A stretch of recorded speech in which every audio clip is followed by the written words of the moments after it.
Meade Malone began his book with a scriptural assertion. It said, "Before you were formed in the belly, I knew you."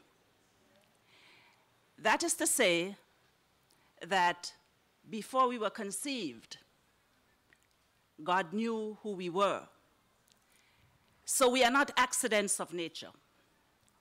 He follows that with another scriptural assertion coming out of Ephesians. God has chosen us in him, in Christ, before the foundation of the world, so that we may be holy. That part is left out. But he has predestined us in Christ unto good works, according to the plan of him who works everything according to the purpose of his will. So we are not accidents, and we are not aimless. That is what Meade's book tells us. That's how the book begins. How does it end? It ends with this: "Go forth, strengthened and encouraged, that all of the resources that we need for the plan that was foreordained by God for our lives have already been put in place and are available to us." That's how it begins, and that's how it ends. What's in between the pages? How this plan gets accomplished. You're going to read the book, so you're going to see that. So there is a plan, there is a method for ensuring that this plan is fulfilled, and there is a verdict on this plan, the fulfillment of this plan. And the verdict is, what is that verse that says, "You have done your work? Enter into the joy of the Lord." That's the verdict on the fulfillment of the plan. In a précis form, that's how I understand the book. If I were asked to write a commentary, a brief commentary on this book, I would say that it is a book, in the first place, for parents. And the reason I would say it is a book for parents is because it reminds us again that we can say to our children, "You are not an accident, one, and you are very special. There's nobody else in the whole world like you. You are special." Whether that child is a child in the cradle, nice and sweet, innocent, harmless, or whether we have or have not done our best in parenting and that child is somewhere else, we trust God to pick up the pieces for our children. But we have not the option, I would suggest, according to Meade's book, of hands-off. You know, St. Augustine of Hippo, that man of church, ancient church history that had such an influence on the world, grew up in a Christian home, went. The profligate life that he lived will make today's profligacy look like a Sunday school picnic. And his mother followed him, and she prayed. She followed him, and she prayed.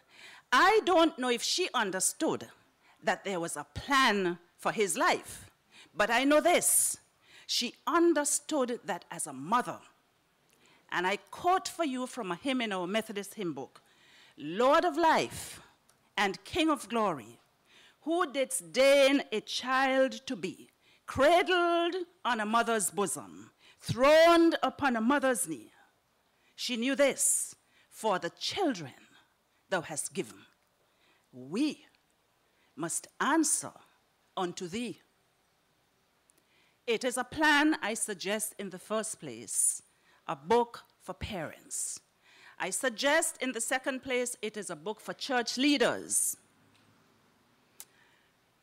You know, in one of my master's religion courses, I was the only woman in that class. And these men, you know it is, they know everything. They knew everything. So they kept pushing the professor. They kept pushing him. Eventually, they pinned him down and they said, well, Dr. Joyner, do you believe in hell? And he said, yes. And the boy asked him, well, do you preach hell? He said, no, I don't. Because in the sovereign plan of God, he has made it so that his son comes to die so that we can fall into the plan that God has ordained for us. It is for church leaders. Grant us then, we need to pray as church leaders. When our growing sons and daughters, members of the church, look on life with eager eyes, grant us then a deeper insight and new powers of sacrifice, hope to trust them, faith to guide them, love that nothing good denies. And I suggest, in the third place, that it is a plan for leaders of the nation. I wonder what might happen if we took seriously, as parents, as church leaders, as leaders of this nation, the fact that before anybody showed up on this earth, God had a plan for them. What would happen if we took that seriously? There was a notable United States senator. He was in the House of Representatives for 10 years. He was in the Senate for 19 years. And he was the Secretary of State for 3 presidents, distinguished. And one day somebody asked him, what is the most important thought that has ever crossed your mind? And this was his answer. He didn't say important. He said the most sacred thought that has ever crossed my mind is that one day I will have to give account to my Maker for the work he has given me to do. So then, as leaders, we might all want to pray. Grant us then pure hearts and patient, that in all we do or say, little souls or deeds may copy and be never led astray. Little feet or steps may follow in a safe and narrow way.